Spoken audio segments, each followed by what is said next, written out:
Welcome back to Walk with TFB. Tim Bryson here, and as y'all know, I'm a Black millennial who's eager to have unfiltered conversation with authentic people centered on international education, global sport, and Black culture.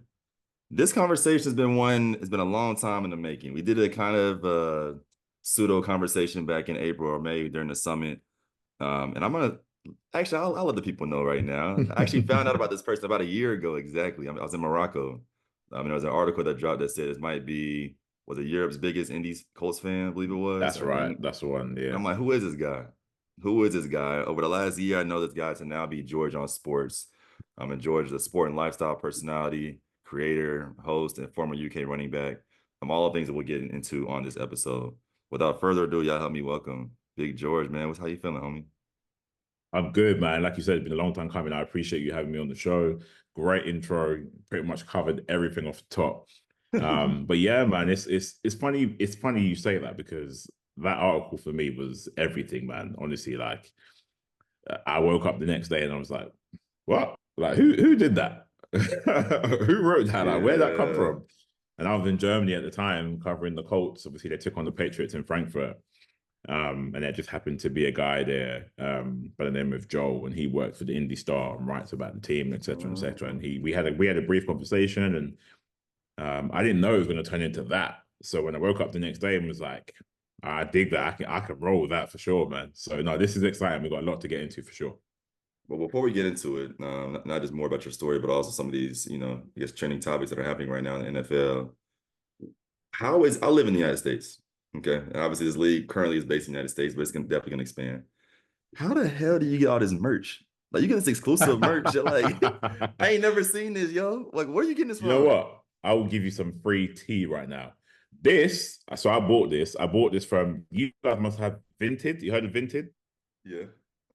Vinted and Depop. So they're like a clothing app where people basically just sell their clothes. But the thing is, a lot of these apps have people who are selling NFL merch, not realizing what they've actually got. There are tons and tons of things on Depop and Vinted. Bro, honestly, I've gone on there, I've searched that NFL hoodie, Shield logo, and you'll find a Yeah, ton of stuff that people are just flogging because they don't know what it is and they don't care about the sport per se. So they're not really, if you knew about the sport and you had something like this, you would keep it, right? But absolutely. there's but Absolutely. literally, I think I bought it for like £10, which is maybe 12 or $13. Crazy, insane. That's tough. So if you're listening on via audio, definitely jump to YouTube and see this hoodie because it's lit. But George, segment one, man, what's your story? And really here, I don't know, next 5 or so minutes, Mhm. what do the people need to know about you, right? Like what is it that again you've done podcast interviews, you have your own Mhm. podcast. Like I can forward and link that, but like for this conversation, this episode, Mhm. what's your story, bro? Um, my story just revolves around sport, determination, love for the game, and passion, really. And I say sport because I played the sport of American football for 11 years, or football to you guys in the States. I always say American football if anyone listening from the UK, just so they know. I played it for 11 years. I kind of fell into the sport by accident. I used to play rugby, which is, you probably know what rugby is. It's similar to American football, but not similar. The contact is relatively similar. And I wanted to continue playing rugby when I got to university, except when I got to university, the team that I wanted to join trained and played way too far from where I lived, and I had no way of getting there. And this was at a sports fair, freshers fair. When you're fresh at uni, you're looking to join all these societies and clubs.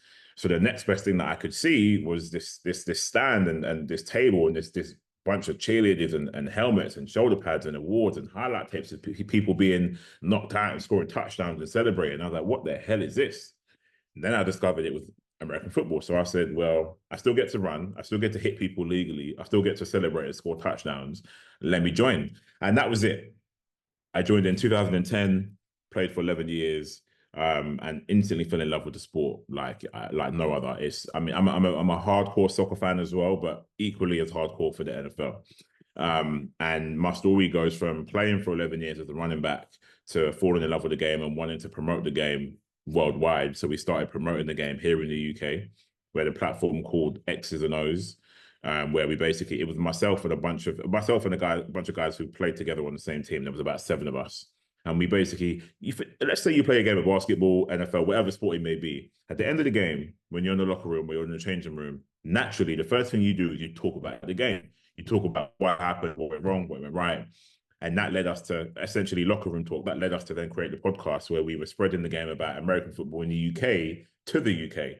Because believe it or not, people in the UK don't even know that we play American football here. I'm going to just say football. People don't even know that we play football here in the UK. So that's what we did. And we were having different guests on the show. We began to connect with entities like NFL UK, which is the UK arm of the NFL for you guys. We would have guests on who played in NFL Europe. We would do everything to try and promote the sport from grassroots upwards, even give people who wouldn't really get a limelight some limelight. So, like, you know, the game was really covered over here from the grassroots level. So we would go out to these places, film these kids playing, get interviews, put it online, be like, look, this is what the UK is doing about the scene. This guy's gone to Germany. This guy's gone to the NFL. This guy's gone to Canada, that kind of stuff. So my story went from playing to covering UK American football, and then me basically just wanting to do more. And when I say do more, I was always obsessed with the NFL, Colts in particular. That's my team. I know it's a tough period right now, but we're coming. So I wanted to do more. So I stepped away from the group and started my own thing, Georgia on Sports, where I initially wanted to dive into podcasting because I had learned to do that over the 3 or 4 years with X's and O's. So I knew how to move in that scene. Obviously, I had to self-teach myself in filming, software, man, everything from that goes into recording the podcast in a studio and then to get it on. Yeah, I basically taught myself everything from social media, how to run. Because at the time, I just had my own little private Instagram account, nothing else. I learned how to edit, film, record, host a podcast, all that kind of stuff that goes into it, both visual and from an audio perspective. So I kind of took what I'd learned, took my relationships and networks with NFL UK and the different arms in the UK and put that into Georgia on Sports, essentially where I was, believe it or not, I actually started making Game Day. Everyone's heard of Canva, like a free website you can use for design. And I was just making Game of the Week posters. Every week I'd make a Game of the Week, put it online, be like, all right, cool, it is what it is. But really what I wanted to do was get into podcasting. So I started to apply that knowledge I developed over the years with X's and O's, and then I kind of went full steam ahead and solo with it. So I obviously was naturally looking for my first guest. I'm looking for big names from the NFL. Number one, ain't no one going to want to talk to me. Like, why would they talk to me? Number one, I'm from the UK. They think I probably don't know what I'm talking about. Number two, like, what's in it for them? Nothing really. But you got to start somewhere. So, yeah, I managed to get my first guest who wasn't really directly to do with the NFL, but she had a hand in creating NFL Africa. So she's a very important person, actually. Her name is Benny Bonsu, someone you should probably have a chat with, by the way. It'd be a great episode. I'll connect you guys. And I basically ran with it from there to the point where I used whichever guest I can get, I used them as a leapfrog to my next guest. So I could basically say, look, I've just had this person on the show. I'd love to have you on the show. So I ended up having guests like Dean Blondino, who's was or still is the head of officiating for the NFL and the XFL. Players like Mark Ingram, who I've met multiple times in London, and I'll come to that later. I've had former NFL analyst, current NFL analyst, Stacey Dales. She's been great. In fact, we'll come to this later because she's one of my favorite moments. I think that's one of the things we're going to talk about as well. Former NFL analyst in James Coe, and every time I spoke to someone, a 10-year vet from the UK into the NFL, Jack Crawford, who played for the Falcons, the Cowboys, the Titans. And every time I spoke to someone, I'd always ask them what piece of advice would they give, and everyone gave me something I could take something away from and apply it to what I was trying to do. So eventually, I was able to get host after host. I'd reach out to as many people as possible. One of the people I had on my show, James Coe, actually said to me, "It should take you 100 no's before you get a yes." And essentially, you keep knocking down doors. When someone eventually opens that door, that's what you're going to need. And it kind of feels like that's the way it's happened a little bit, because I've been persistent with it. So in terms of my story, it's playing, it's covering the sport in the UK to going solo and doing podcasts and trying to get in contact with as many people from the league as possible, the league being the NFL, to where I am now, and it's a bit of a jump in terms of the explanation, but I'm now obviously working with the likes of, directly with NFL UK, and then indirectly with the NFL. I work with a number of different NFL teams. I've been able to work with different media organizations from a freelance basis to a semi-permanent basis. this is stuff that I would never have imagined when I started out on this entire journey. None of that was really ever the plan, because really there was no plan. This is coming from a passion point because I love the game and I wanted to get the game out there. So it's fitting that we're doing this and talking about globalization, because essentially that's what I'm doing. You know, a lot of people come back and they go, yeah, but you're from the UK. What do you know about the sport? Or they see me type something online and they look at my profile, go, he's from the UK, we can't take him seriously. Or they hear his accent and go, what are you talking about? You only know about soccer. But if you dive a bit deeper, you'll actually understand there's a lot more to it than what meets the eye, right? Like I said, Mark Ingram recently, and this is one of my favorite stories. I've jumped a little bit, but I like telling the story. So the Saints played over here 2 years ago, Saints Vikings. It's what we call the double doink game, where the ending of the game, the ball hit the upright before hitting the post and fell in front, and the Saints lost the game. And I was actually at that game as NFL media, which is, again, part of the story, something I could never have imagined. The fact that I get to go to games in the UK, games in Germany, the Super Bowl as accredited media, which is, for me, is great. You know, I would never have imagined in a million years that would have been the case, but that's where I'm at right now. And I went down to watch Mark Ingram practice. They train at specific locations in the UK, and as media, we get communicated to say this is what's happening on this date. You can come and interview X, Y, and Z. So of course, who's going to turn that down? So I went to watch them practice, and the media session was quite intimate, and that's where I actually met Stacey Dales for the first time. I mentioned Stacey Dales; she's probably my best episode, so we'll come back to that as one of the later questions. And the first thing she said to me was, "You look like you mean business. Are you an NFL player, or have you played before?" At that very point, I knew I'd won, and I kind of, if I know I'm going to an NFL event, I'm going somewhere where, number one, there's going to be people who I aspire to potentially be or do what they do or be in that circle, i.e. analysts, people in the game, the players themselves, right? Not physically me playing, but being amongst the company, letting them to understand I respect the game, etc. And at that point, I was like, all right, cool. I look the part. I've come ready for the part. They know that I'm the real deal, regardless of the accent. Mark Ingram walks onto the podium and I'm there going, big trust, big trust. Now, you say big trust, you know exactly what big trust is about. I played running back, he played running back. Obviously, we can't compare, but he knows the deal. So he looks around the room and he goes, who said that? And I was like, oh, it's me over here. And he goes, oh, I appreciate that. Thank you. Again, at that moment, I know I'd won because I knew that I'd opened the door just a little bit before he'd even stepped on the podium. The questions start and they go, all right, questions to the media. And I pop out straight away and I go, oh, congratulations. I think he had just achieved 10,000 all-purpose receiving yards for the Saints. And that's one thing that I always try really hard to do. I try and find out a few questions about something they've achieved or they've done. Because, bro, look, they've just had a long haul flight. All the media are asking them, how was your flight? How are the injuries? What's the game plan? Who's active? They don't care for any of that. Then you have some Brit with a British accent asking you some question that takes you back to college or takes you back to being a kid. And you're kind of like, how the hell do you know that? And then again, the door opens a little bit because they then give me their respect. So Mark Ingram was like, thank you for bringing that up. It means a lot to me. 10,000 yards is a big deal. Went on a whole little spew, which the Saints actually put on their website or their media channel, which was great. Then I knew I earned his trust a little bit. Finishing the story the next day, I come back to see them practice again, and I'm waiting for Jameis Winston. At the time, he was the Saints QB. He was waiting for him to come out onto the podium. I'm standing there with my phone in my setup, and then someone comes from behind me and taps my shoulder, and I'm thinking, look, whoever this is needs to go away because I'm trying to get this content with Jameis Winston. I turn around and I double look, and it's Mark Ingram. So he had made his way from the field to come and say, hey, based on the question I'd asked him the day before. And when I say I like to go the extra mile, that's the prime example.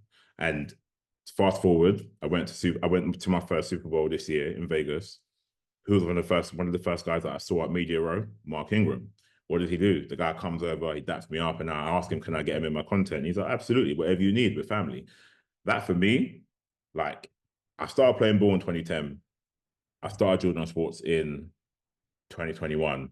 To then have someone like Mark Ingram, who's a legend of the game, create that relationship based on that is amazing. So that's the kind of thing I talk about when I talk about going the extra mile. But yeah, man, right now there's a lot that I get involved in. Like I said, media wise, I cover a lot of the NFL. I work with DAZN directly.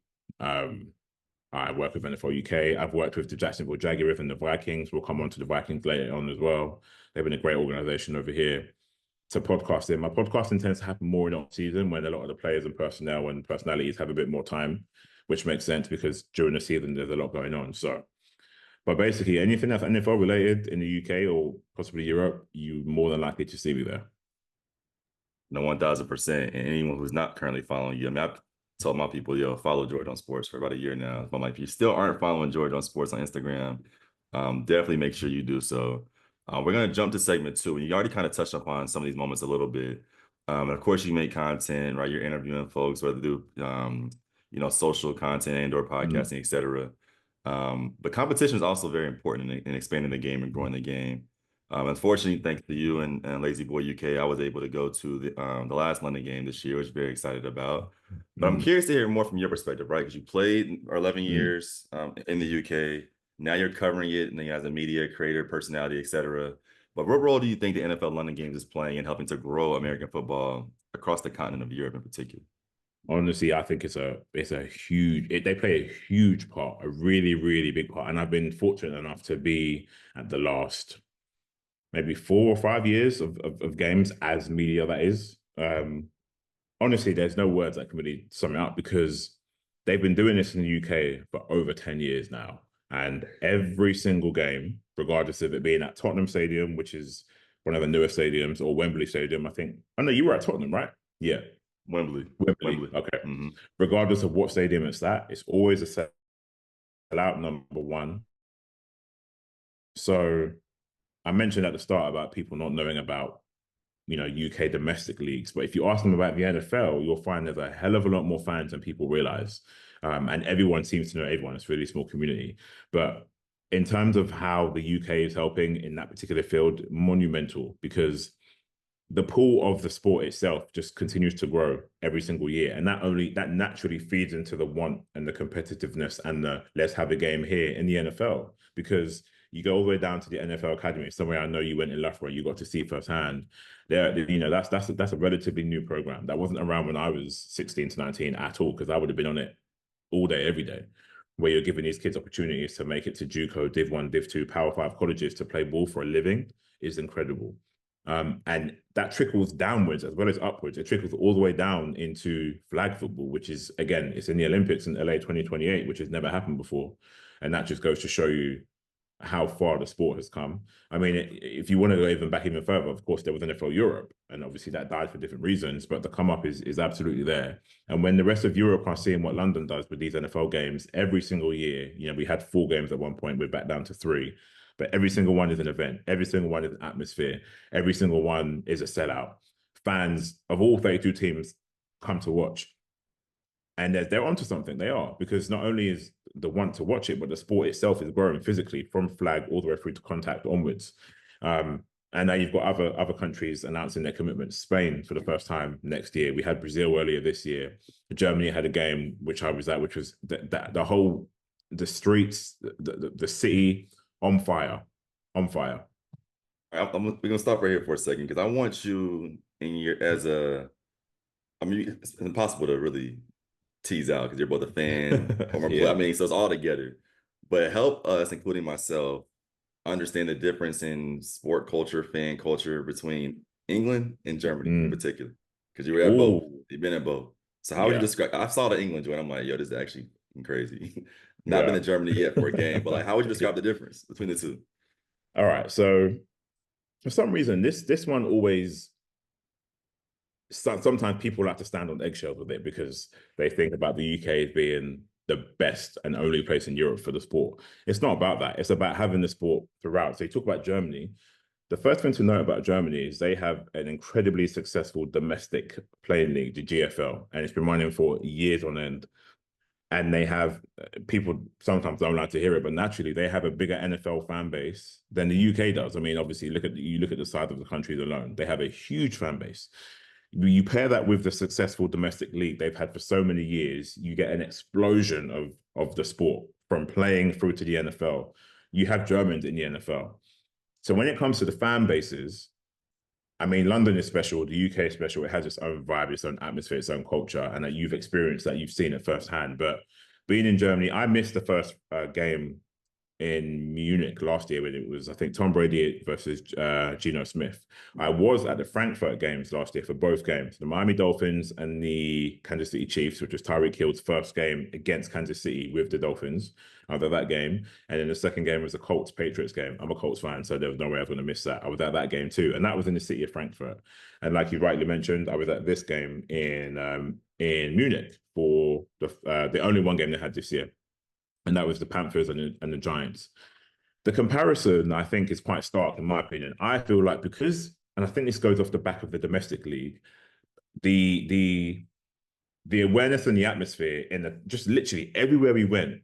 Number one, you're seeing fans. That's cool. The vibe is great. The atmosphere is great. But they have something in particular called they have the team houses.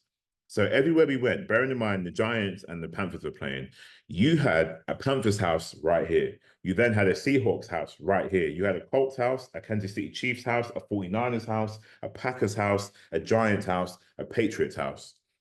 Now think about the kind of vibe. If you've got all the fans of these respective teams, and it's not in a massive area. I mean, a bit of space, but you can get to all these different places on foot. Sorry, they had a Buccaneers house as well.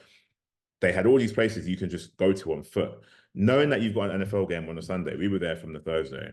It was just incredible. I mean, it felt like, I don't know what it feels like to be in college and play college ball, but you know, when you're on campus and the talk of the town is a sports team, that's what it felt like. Everything was just NFL related. It felt like, you know, from the Bavarian house where people are drinking those massive steins all day to where people are eating bratwurst. It's just football talk everywhere. And it was great. It was insanely fun. Insanely fun. So yeah, if I'm to compare London and Germany, London is great. It has its own unique feel, right? It's always special. The games are great. It's a great stadium, and the fans are great too. But Germany just felt a little bit more. Oh man, I don't know the word. Germany just felt a lot more passionate. They like it felt so much more receiving, so much more prepped, ready. It was great. Honestly, the vibe was just so electric. The fans were amazing. Again, that's no shade on London. London is great too, but Germany, it was amazing. I'll never. I mean, I'm really looking forward to next year, wherever they announce. But it was great, and I recommend everyone to try and get to a German NFL game for sure. Man, look, my number one next year is definitely Spain.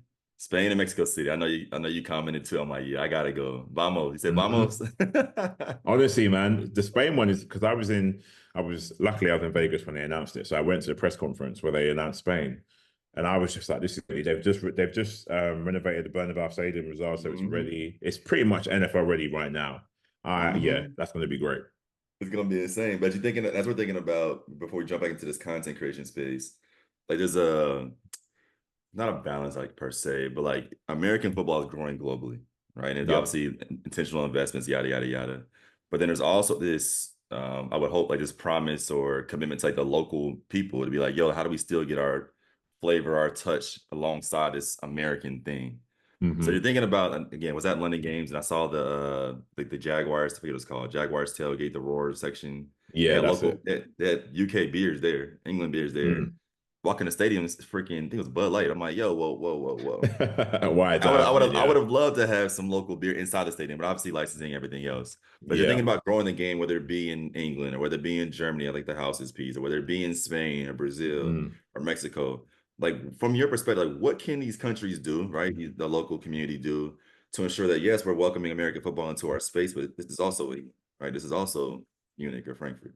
This is also Mexico Mm. City. What do you Mm. think about that? Um, so I think it's about yes, bringing the game over and keeping to some of that culture, but it's about putting your stamp on it, and keeping with some of your traditions, like even if it be things like having the UK beer at the game, and not having the imported stuff. So I think it's about, giving fans what they want at the same time as making sure that yours is standing out from everybody else's. Because if everybody just did the same thing, what would be the difference? I guess you can see it as like in the UK, um, singing along to a lot of the songs is one of the things that is very traditional. I'm sure you had it, Sweet Caroline. Um, I'm sure you had Sweet Caroline for sure. There's one of the things that is tradition for the games. But I think obviously it's a great thing that it's going to all these different countries, and there's so many more to come as well. The NFL, I think they were aiming for 18 international NFL games, which is essentially sounds like a game a week at this point, which is incredibly insane. But they're not wrong for doing it because it works. So it's just a case of making sure that, yes, you're hosting an NFL game, which is an American sport, but you need to make sure you can put your own stamp on it. Be it if you're in Spain, I don't know, you have some of the, particular Spanish foods that you have available in a stadium that you probably wouldn't get if you're back in the States. It means, having some of I think actually the key thing for that part, that element is involving the local fan bases of said teams. So if you're in Mexico, one of the locations next year, sorry, let's just say the Saints are playing in Mexico. You will want to ensure that you search and find for the local Saints, the hardcore fans who have been rooting for them for so many years, who obviously can't just catch a flight every now and again and go watch the Saints play. Now that they've come home, you need to find and seek those guys and put them at the forefront of this thing. Give them media access, give them rights to cover the game, give them a path to do this and that, let them go to training, and because these are the guys who are going to spread the game in masses. They're the ones who are going to do the groundwork, and that's partly, again, what I kind of like to do. You're on the ground, you're spreading the network of the sport, and when people come across you, they go, number one, okay, I know you're a Saints fan. Oh damn, number two, you got involved in Mexico because the Saints are here, and they put you at the forefront. That's the kind of thing that really helps when it comes to globalization and spreading the game. This is good shit, man. So I seldom do I write down questions. I know I sent you several before this podcast episode because I know you and I could talk for probably hours for sure over several Yeah. beers. But as you're making Oh, content, for right? real. It is one thing to say like, "Yo, American football is growing. This is dope shit." Blah blah blah. This is very strategic. It's a business decision, a business move as well. There's some diplomatic elements, which is fine. But it's globalization and internationalization as a whole is a process and a thought that many people don't necessarily think about because they don't have to, which is Mhm. fine.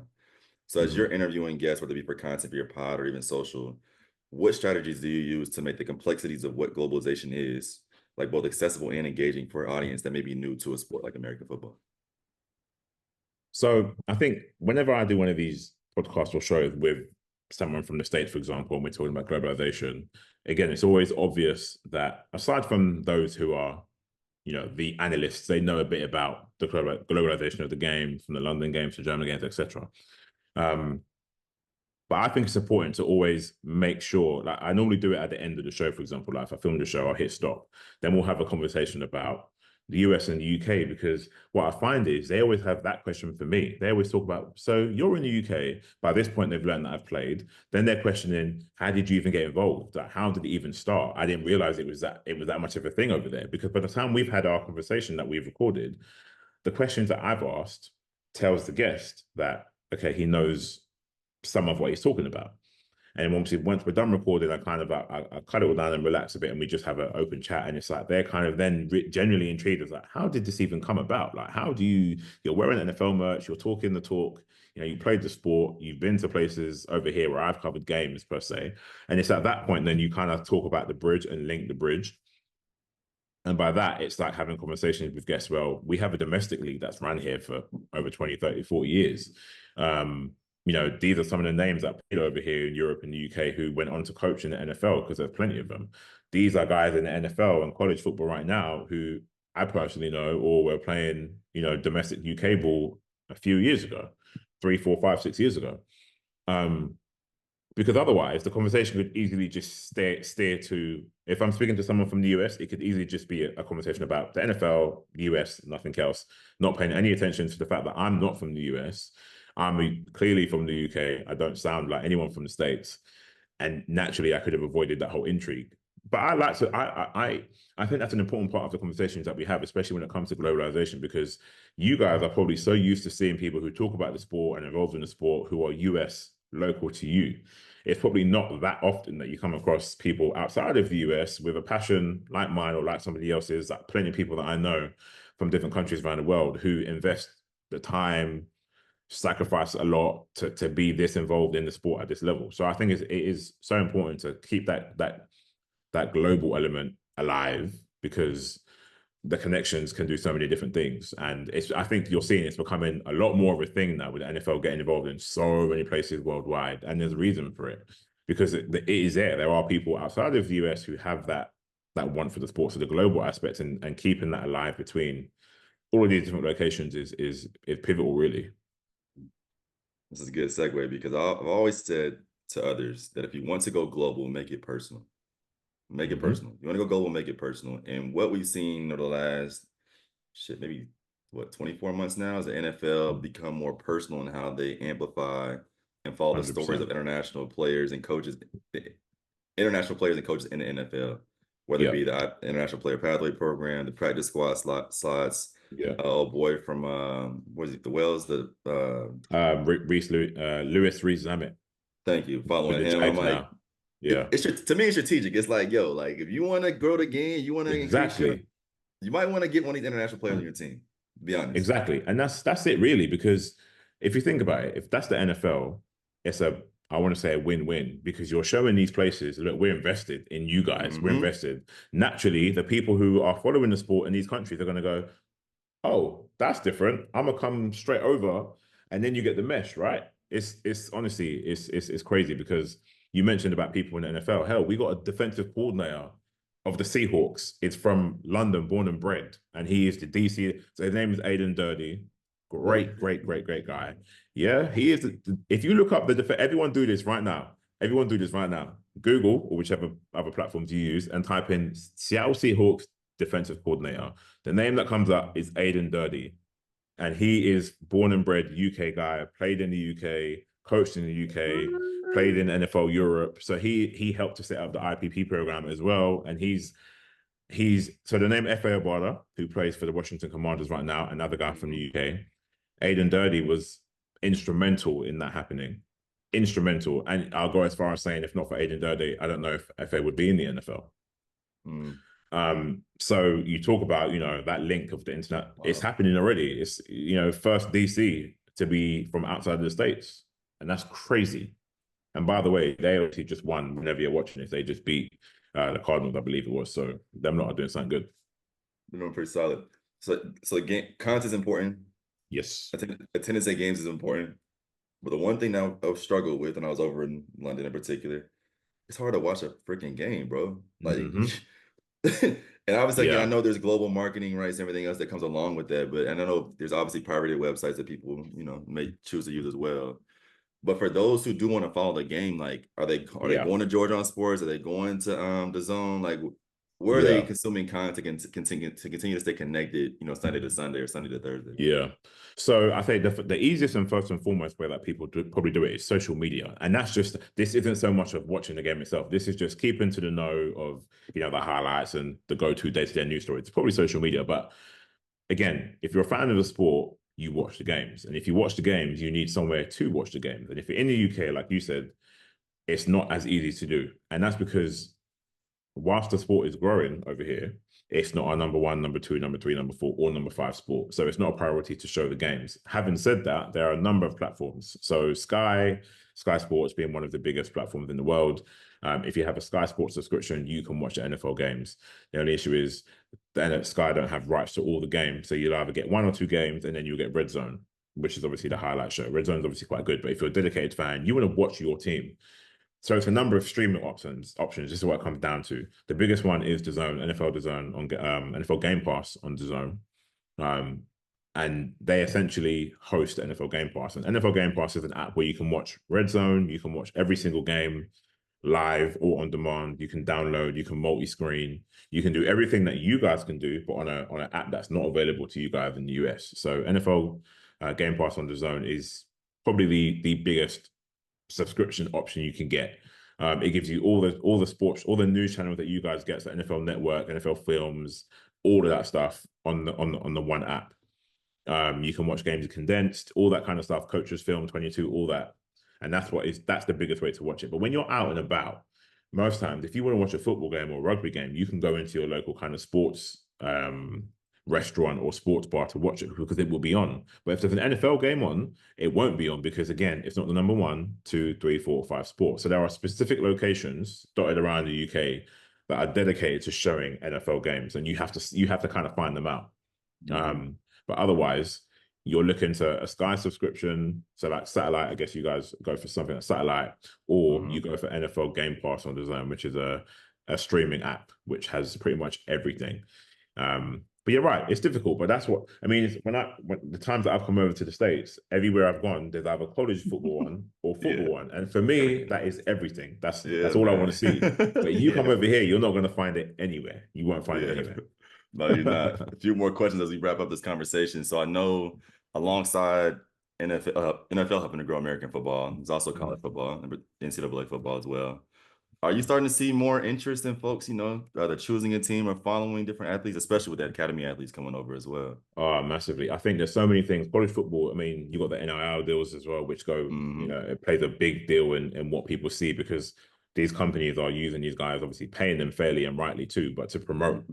Um, so yeah, so I think college ball, I mean, you've got the games that they have in Europe every year in Dublin. I think they spread Hmm. it around. We just had, was it Georgia? It was trying to think who it Georgia was. Tech and That's it, Georgia Tech. I forget Florida who State. they that's it. And that was the Aer Lingus Bowl. And they I remember going to a game in 2015 actually in Dublin at the Aviva Stadium, and it was Notre Dame fighting Irish against the Navy, I think it was. And at that point, I hadn't watched any college football, and I watched that game live. When I tell you the hairs, and I ain't even got no hairs, the hairs on my arms were standing up.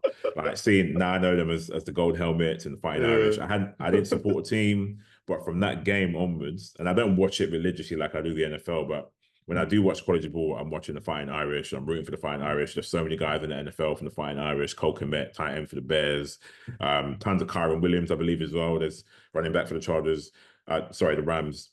College ball is definitely up and coming because I know some people over at stateside obviously consider the college football bigger than the NFL. Not Hmm. financially, but in terms of the fan base and the following. And I get it. The hype is real. But Hmm. college football is definitely, I think, invested. I mean, they got the football game that's come back out as well after so many years too. Yeah, true. Also very true. So Mm. alongside college football, there's also a growth in sports betting, fantasy Oof. football. So are y'all also engaged in that? I saw a couple what do you call them? Little sport betting, what do you call them? Offices? Yeah. No. What do y'all call But it? Because we call them bookies bookies, oh where you yeah, I can saw go a in and couple of make them. a bet. Yeah, yeah. Yeah. Um, no, you're right. I mean, fantasy football is huge. I think everything that comes with the sport, income betting, fantasy football. A number of NFL teams have international home market rights now as well, so they can do their own thing in these countries, like the Vikings. Big up the Vikings. They do good work over here. Whatever comes with the sport, people get invested in too. Fantasy football is absolutely massive. The betting NFL market is huge. All of these things come with the sport because people are that invested. It's not just, I want to see a couple highlights. I'm in the game. I'm in the game. I want to know what head coach is getting fired. I want to know what scheme we're running. I want to know who the starting quarterback is. I want to know the bench, who made the cut, who didn't. We're going to be on Hard Knocks or not. We want to know. So I think the hype is definitely there. The hype is real, and we're seeing it live in the flesh. Dope stuff, bro. So we're gonna wrap this up. We're gonna wrap this up because I know it's one of many conversations we'll continue to have both on this platform, Mhm. but also other platforms as well. And discussing again, whether it be a creator, involvement, TV personality, the zone, like but also how can our podcast community best support you? Especially if you gave us some inside scoop in game in regards to what's going on over in your neck of the woods. I think maybe just awareness, really. I think again, most it's improved now for sure, but people stateside in particular, their view of the game, I think it's the game over here and the fan base over here, and is it real or is it not? Of our view is changing for sure, Mhm. because you're seeing it with names that are going to the league, like you mentioned, from the UK and from outside the US, and people are taking notice. So I think the podcasting community is a case of awareness, and kind of what we're doing right now essentially is getting Mhm. that word out to say, hey, look, this is Mhm. happening over there. Did you know that was happening? We got a DC in the NFL for the first time outside of the States. Did you know that was a thing? Like this, the movements are happening and the changes are making to the point where it's of course the US is always going to be the first and foremost because that's where the sport is, but there's a lot more outside of that. And there are people, be it creators, podcasters, people who, journalists outside of the States who are wanting to get involved in that and are doing their bit in their relative markets. It's real.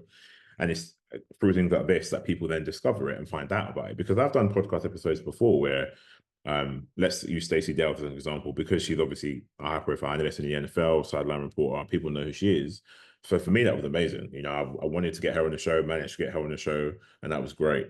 But then naturally, some of her, I guess, colleagues, etc., or following see the show and they see certain aspects of it, and they're kind of intrigued that how just like someone from the UK, how was that? What was that like? Tell me about it. Do they like the sport over there? Are they interested? So through word of mouth communication, you know, and I guess sharing of the content, the news, just that, you know, people out here exist and they're wanting to do more for the sport and are trying to do more for the sport. So yeah, I think it's only going to continue to rise.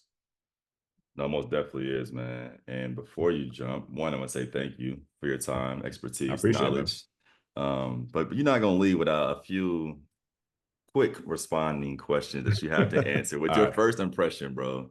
And all the right. first one is you know this one for sure. But how did you become a Colts fan? It was completely random when I started playing the Madden video game. So it was Madden, I don't know, maybe 15, 16, 17 years ago. When you put in a new sports game, it first asks you to pick your favorite team. So I said, before I decide here, whatever logo shows up, that's it. That's my NFL team. No Yo, research, nothing. And the Colts came up because they had Peyton Manning, and I think they went on to win a Super Bowl a couple years later. And that's it. No prior history. That's it. I love how UK sports fans become American football fans.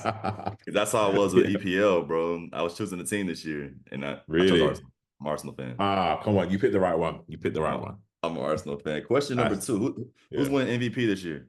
Oh my God. I had this conversation today. I'm gonna be. Oh man, can I give? Oh, I can't do it. Okay, Lamar Jackson. Lamar Jackson. But Okay. I'm gonna shout out Saquon Barkley because it could be the Ooh, next time we see a running back MVP. Because if he continues what he's doing, it's going to be like Adrian Peterson. There's no denying the man. So that's what I say. you know who's real mad? The New York Football Giants. But I'm sure I you. don't I know can't how wait. they let him. I can't wait for y'all episode to come. When's it coming out with the Daniel Jones situation? When y'all talking about it? Tomorrow. Well, Tuesday, 26th of November. We'll be 26th. So tomorrow we'll be talking about that. And released It's on the 27th or when? it'll come out. It'll come out in a couple days time. So it'll Okay, come out bet. on Thursday, Okay. roughly. Yeah, I can't wait for that. Unbelievable. Question number Unbelievable. truly. Question number three, Super Bowl prediction. Who's playing, who's Woo. winning? Lions. Lions for sure. Absolutely. I'm still going to say Kansas because Mm. I'm going to say Kansas. They've got Isaiah Pacheco coming back, Charles Omenihu coming back. I'm going to say Kansas because they're still winning games in ways they shouldn't be winning games. And until I see otherwise, yeah, I'm going to say Chiefs Lions, but I'm going to say Lions going to win. I think Lions got it too, bro. They really do. Just crazy. Mm. Question four. What's one NFL, well, outside of I call it the RCA Dome, it's not the RCA no more. Lucas Oil. Outside Oh, of Lucas Lucas Oil Oil. Stadium. Yeah. One NFL stadium you want to visit. Oh, is it Atlanta Falcons? Is it still called the Mercedes Dome? Oh, Mercedes-Benz, yeah. Yeah. The way Falcons. that roof closes with Yeah. that Falcon wing thing. I say that this is nobody knows this, but if I wasn't a Colts fan, I'd be a Falcons fan. That's what I'm saying. Because Wow. I was obsessed with Matt Ryan, Devonta Freeman, one of my favorite running backs of all time, Julio Jones, Tony Gonzalez. I was obsessed, even going back to Turner. I call him like a bowling back running ball, Michael Turner. I was obsessed with Yeah. the Falcons. That's if I wasn't a Colts fan, I'd What? be a Falcons fan. So Mercedes Benz, I need to go there. Yeah, bring back a 25-point deficit win because Yeah, exactly. it's not happening anytime Yeah, soon. yeah. Last question before we get out of here. Give me one hot take as we think about the next 12 months of the NFL. One hot take, something that's like, yo, this is where we're headed. This is what I think. Okay, one hot take. Is this timed with a particular time scale or next 12 months, would you say? We'll go no time. We'll go with just whatever you Okay. want. What do you want to I share? think, oh man, I think the NFL will change the schedule. I think we'll add another game. Mm-hmm. I think we may have 2 bye weeks. Mm-hmm. And I think the 18 international games happens sooner than we think. I can't, that one's hard to put time scale, but I think 18 international games already because we're up to 8 as of next year. I Mm-hmm. think they find a way to make it happen. Whether that's much of a hot take or not, I can give you a different hot take about the game itself. But Mm-hmm. in terms of the growth, yeah, that's where I think I see that happening pretty soon. Let me ask you this. When do we see a game in Africa on the continent? Oh man, and where would it be as well? That's a great one. I reckon in the next. I don't think next year. I think the year after. So I think in the next 2 years, it's got to happen. It has Ooh, you to say happen. two? Yeah. I think Listen, 2030. I think 2030. But go ahead. you think? All right. I think the NFL they want to go everywhere. If you want to make 18 games, you're talking a number of different locations. You've already mentioned so many of the other European locations. You've Mm-hmm. mentioned Brazil now. Canada's potential. Ireland is another one. You've already Mm-hmm. got NFL Africa, which has been around for maybe I want to say 2 or 3 years. I'm not too sure. You're Mm-hmm. looking at all the OC Euros program with NFL Africa who are pouring athletes into the NFL. Like literally, there's always athletes are going from NFL Africa into the NFL. I just think it just can't be ignored much longer, especially with those initiatives in place now. Um, and Ooh. it has to happen. I think it not next year, but the year after, because it seems like they're adding somewhere new every couple of years or every year. And I think we start to look at Africa. Ooh.